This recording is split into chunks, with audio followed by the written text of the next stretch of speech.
80 days भैया क्या है ये 80 डेज़? अरे यही तो वो टाइम है जो आपके पास बचा है जनवरी 26 सीए फाउंडेशन की एग्ज़ाम के लिए। आई नो आप बहुत डरे सहमे हुए हो, भैया डेली टारगेट कंप्लीट नहीं हो रहा है। अकाउंट पढ़ रहे हैं तो लॉ की याद आ रही है, लॉ पढ़ रहे हैं तो इकोनॉमिक्स की याद आ रही है और मैथ का तो पूछो ही मत। वो साँप कैलकुलस डरा-डरा के धमका-धमका के रखा हुआ है। करें तो करें क्या? चाहें तो जाएँ क्या? अरे यही वो वीडियो है जो आपको पूरा प्लानिंग बता के जाएगी। ट्रस्ट मी इस वीडियो को यदि आपने लास्ट तक देखा ना तो मैं आपके लिए पूरा का पूरा 80 डेज़ का प्लानर बना के लाया हूँ कि आखिर में इस 80 डेज़ में कैसे फुल टाइम आप रिवीजन करोगे, 300 प्लस का टारगेट रखोगे, इंक्लूडिंग आपको कौन से टेस्ट देने हैं, कितने जो है वो चैप्टर वाइज़ टेस्ट करने हैं, कौन से जो है क्वेश्चन बैंक सॉल्व करनी है, आरटीपी, एमटीपी, पीवाईक्यू कितने अटेम्प्ट के करने हैं, सब कुछ तेरा भाई बता के जाएगा और आखिर किस सब्जेक्ट में हमें कितना थ्योरी और प्रैक्टिकल में ध्यान रखना है। पूरा का पूरा मैंने प्लानर बना लिया है जो आपके साथ मैं डिस्कस करने वाला हूँ। But before that I want a commitment from you यार।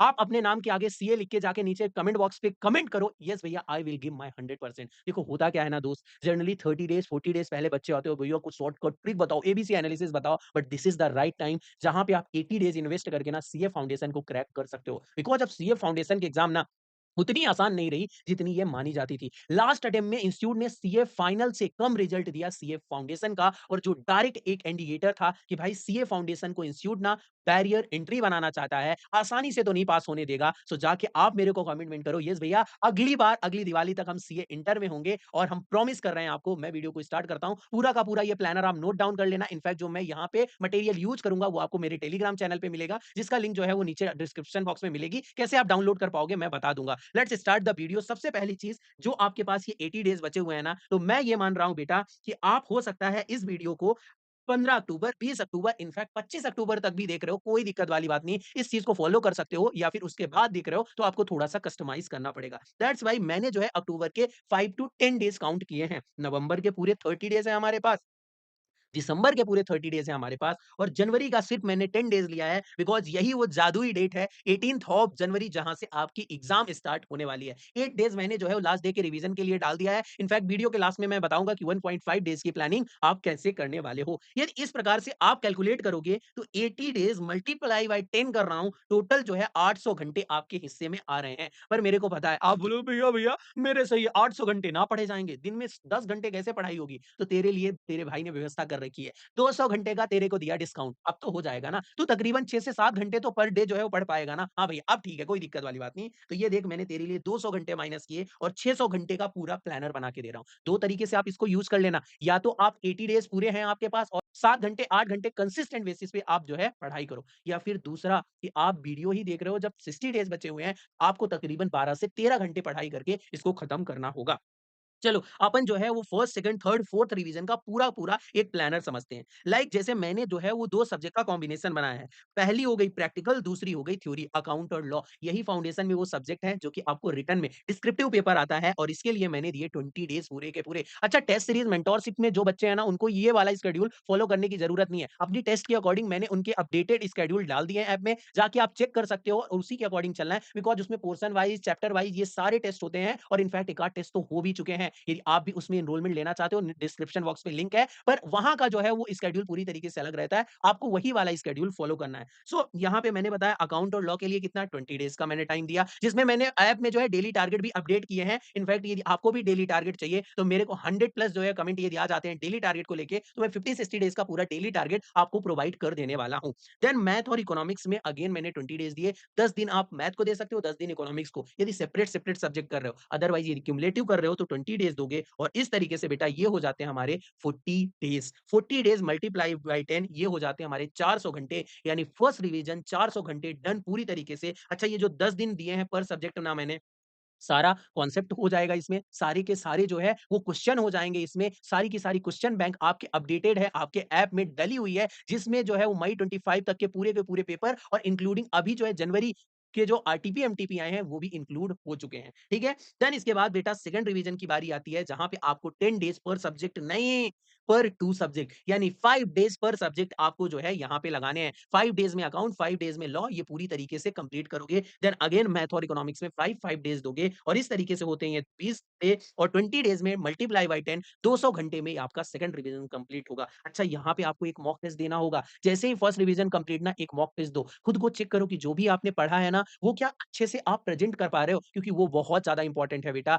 यदि हम पढ़ते गए और प्रेज़ेंटेशन नहीं सीखा ना, तो एग्ज़ाम में हमको मार्क्स नहीं आने वाले हैं। और जो बच्चे हैं टेस्ट सीरीज़ में उनको पता है कि जब वो लिखते हैं तो कितना लिखा हुआ आता है, देख तूने क्या-क्या उल्टी की है, कहाँ-कहाँ तूने गलती की है, हर क्वेश्चन में रिमार्क रहते हैं। उसके बाद हम post exam after checking copy analysis करते हैं और उनको बताते हैं कि आखिर में उन्होंने क्या-क्या गलती कर रखी है, जिससे सेकंड रिवीजन में और सेकंड टेस्ट में उनका इम्प्रूवमेंट चालू हो जाता है। देन आता है थर्ड रिवीजन। थर्ड रिवीजन में आपको 3 डेज़ पर सब्जेक्ट मिलेंगे। इट मीन्स टोटल हो गए हमारे 6 डेज़ और 6 डेज़ प्लस 6 डेज़ ये हो गए हमारे 12 डेज़। यहाँ पे 120 आवर्स आपको डिवोट करने पड़ेंगे थर्ड रिवीजन के लिए। यहाँ तक जब आओगे ना तो फुल कॉन्फिडेंस आपको आ चुका होगा। सारे क्वेश्चन आपने हाथों से सॉल्व करके देख लिए होंगे और ये फोर्थ रिवीजन हम सेम उसी तरीके से फॉलो करेंगे जैसे आईसीआई यानी हर 2-2 दिन का हम गैप दे के यहाँ पे 8 डेज़ इन्वेस्ट करेंगे। 8 इंटू 10 मतलब 80 आवर्स यहाँ पे इन्वेस्ट करने वाले हैं। तो ये टोटल हमारे हो जाते हैं 800 घंटे। अब इसको आप अपने अकॉर्डिंग जो है कस्टमाइज़ कर सकते हो। But before starting your preparation ये चेक लिस्ट है जिसको आपको अच्छे से ध्यान रखना ही रखना है,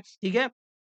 सबसे पहले सिलेबस का कवरेज, ये जो सिलेबस का कवरेज होना चाहिए ना, वो फुल होना चाहिए 360 डिग्री। आपको आईसीआई की स्टडी मटेरियल को बिल्कुल भी इग्नोर नहीं करना है, अदरवाइज़ वो आपको इग्नोर करेगी ना तो बहुत ज़्यादा दिक्कत होगी, ठीक है? तो इसका पूरा का पूरा कवरेज करना है, लिस्ट योर मटेरियल, आप कौन-सा मटेरियल यूज़ करना चाह रहे हो ना, उसका एक लिस्ट डाउन कर लो। क्या आईसीआई की स्टडी मटेरियल रहेगा क्वेश्चन बैंक बेटा बहुत इंपॉर्टेंट होती है, ऐसी क्वेश्चन बैंक यूज़ करना जिसमें मैक्सिमम नंबर ऑफ क्वेश्चन आ पाएँ, यानी आरटीपी के, एमटीपी के, पीवाईक्यू के, स्टडी मटेरियल के, आप lifelonglearner.in पे जाके चेकआउट भी कर सकते हो। उसमें पूरा अपडेटेड क्वेश्चन बैंक है या फिर आपके पास ऑलरेडी क्वेश्चन बैंक है ना, तो आपको बाय करने की कोई नीड नहीं। बस एक बार रिकंसाइल कर लो कि क्या 2018-20 से सारे क्वेश्चन हैं, बिकॉज़ स्टडी मटेरियल बस के क्वेश्चन करने से कोई भी काम नहीं हो रहा है। ठीक है भैया, ये हम चीज़ें कर लेंगे। देन इसके बाद फोकस ऑन अ कॉन्सेप्ट, आपको कॉन्सेप्ट को बहुत अच्छे से रीड करना है। हर बार आपको ना रटने पे नहीं जाना बल्कि कॉन्सेप्ट को समझना है। लॉ ऑलरेडी थोड़ा बहुत आपको रटना पड़ेगा, पर अकाउंट में कुछ भी रटने जैसा नहीं है। उसको कॉन्सेप्ट के थ्रू डील करना, मैथ को कॉन्सेप्ट के थ्रू डील करना, इकोनॉमिक्स में थोड़ा बहुत जो है वो रटना पड़ेगा, पर बाकी चीज़ें कॉन्सेप्ट से क्लियर हो जाएँगी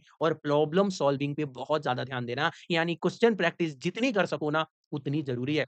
और इसीलिए हम ना अपने बैच में 100% रिफंड पॉलिसी रख पाते हैं क्योंकि बेटा हर एक चैप्टर का चैप्टर वाइज़ टेस्ट, हर सब्जेक्ट का 3 full syllabus test, more than 16 full syllabus test देते हैं और इसके बाद तकरीबन जो है हो जाते हैं 80 प्लस टेस्ट और ऐसा कोई भी बच्चा नहीं होता जिसने सारे टेस्ट दे दिए और उसके बाद वो फेल हो। यदि आप फेल होते हो तो हम 100% रिफंड आपको जो है वो प्रोवाइड करते हैं बिकॉज़ हमें अपनी प्रोसेस में बहुत ज़्यादा बिलीव होता है। देन इसके बाद आ जाता है हमारा test practice and timely revision, यानी आपको जैसा मैंने बोला आपको टेस्ट प्रैक्टिस करते रहना पड़ेगा। फर्स्ट रिवीजन में फर्स्ट टेस्ट, सेकंड में सेकंड टेस्ट, थर्ड में थर्ड। कहीं आपको टेस्ट पेपर नहीं मिल रहा, आईसीआई का मॉडल टेस्ट पेपर उसको दो, डीडी भैया से चेक करवाओ। आईसीआई ने जो है ऑलरेडी क्वेश्चन पेपर डाल रखे हैं अपनी वेबसाइट में, उनको सॉल्व करो ताकि आपको पता तो चले कि आपने कितना उसमें से कर लिया है, कितना प्रेजेंटेशन बन रहा है। और टाइमली रिवीजन यानी इस टाइम को आप डेविएट नहीं कर सकते, अभी इग्नोर नहीं मार सकते। आपके पास सिर्फ और सिर्फ 80 डेज़ हैं और आपने देखा कितना कम टाइम बचा हुआ है आपके रिवीजन के लिए। 1.5 डेज़ प्लानिंग जो है वो मस्ट है। यानी ये जो आपका लास्ट वाला रिवीजन होगा इट इंक्लूड 1.5 डे रिवीजन, यानी आप बिफोर एग्जाम एक्चुअल वाली फील करोगे डेढ़ डेढ़ दिन में हर एक सब्जेक्ट को कंप्लीट करने का, ताकि आपको एग्जाम में एडिशनल प्रेशर ना आ पाए। बी अ कंसिस्टेंट, अभी से ना कछुए की चाल चलना होगा, धीरे धीरे धीरे करके।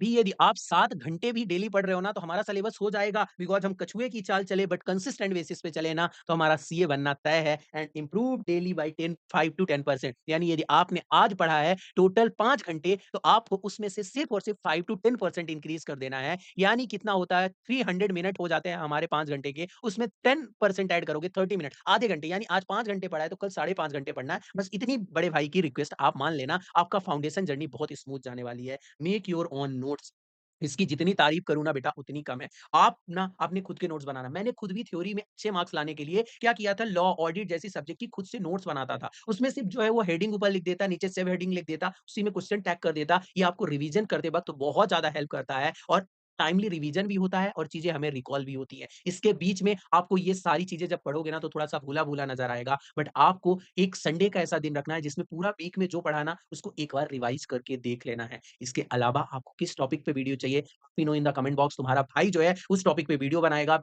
आप चैनल पे नए हो तो चैनल को सब्सक्राइब करके रखना, वीडियो को लाइक ज़रूर कर लेना ताकि आपके पास ऐसे कंसिस्टेंट बेसिस पे वीडियो पहुँच पाए, इंपॉर्टेंट वीडियो आप तक पता चल पाए। और इसके अलावा मेरे टेलीग्राम चैनल पे आपको कोई भी प्रॉब्लम आती है ना, आप वहाँ पे मेरे को मैसेज कर सकते हो। मिलता हूँ मैं नेक्स्ट वीडियो में, टिल देन बाय बाय।